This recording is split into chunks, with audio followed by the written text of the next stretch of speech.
3 సార్లు పెద్దగా గాజుల చప్పుడు రావాలి. నువ్వు ఆ విధంగా నమస్కారం చేసకు. గాజుల చప్పుడు రాకుండా నమస్కారం చేస్తే మా పిన్ని అస్సలు సహించదు. మనోవాంఛా ఫల సిద్ధిరస్తు. రామ్మారా, వచ్చేలా కూర్చో. నమస్కారాలు నాకెందుకు, మీ అత్తగారింటికి వెళ్ళినప్పుడు చెయ్యి. నిన్ను చూసి ఎన్నాళ్ళైంది సక్కు తల్లి. నువ్వు అచ్చం ఆ చిన్నారి రుక్మిణీదేవిలా ఉన్నావు తల్లి. ఉమా, ఇది అచ్చం నీ పోలిక.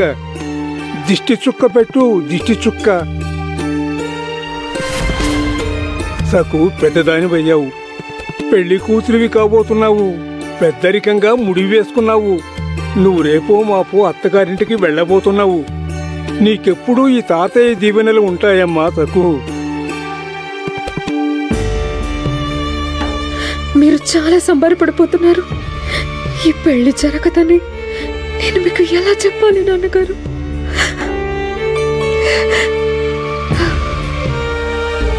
చీర కట్టుకోగానే సక్కు పెద్దదానిలా కనిపిస్తోంది.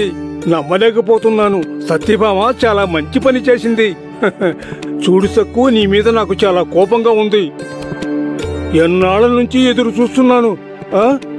తల్లి కూతుళ్ళిద్దరూ మా ఇంటికి రావడమే మానేశారు. ముక్కోటి ఏకాదశి నాడు కూడా రాలేదు. సత్యభామ ద్వారా నీ పెళ్లి కబురు తెలిసింది. అందుకే నేనే నిన్ను పిలిపించుకున్నాను. నువ్వు ఇప్పుడు కీర్తన పాడాలి. నీ సంకీర్తనని విని చాలా కాలమైంది సక్కు. కీర్తనలు మర్చిపోయావా? లేదు తాతయ్య గారు, అలా ఎలా మర్చిపోతాను? మర్చిపోలేదుగా, మరి ఆలస్యం ఎందుకు? మంచి కీర్తన పాడు. ఇలా వచ్చి నిలబడు. రా.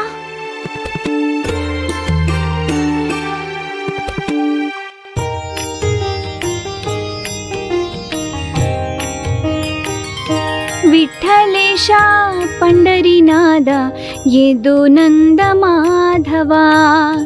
विठ्ठलेशा पंढरीनादा येदो नंद माधवा. मम्मु ब्रो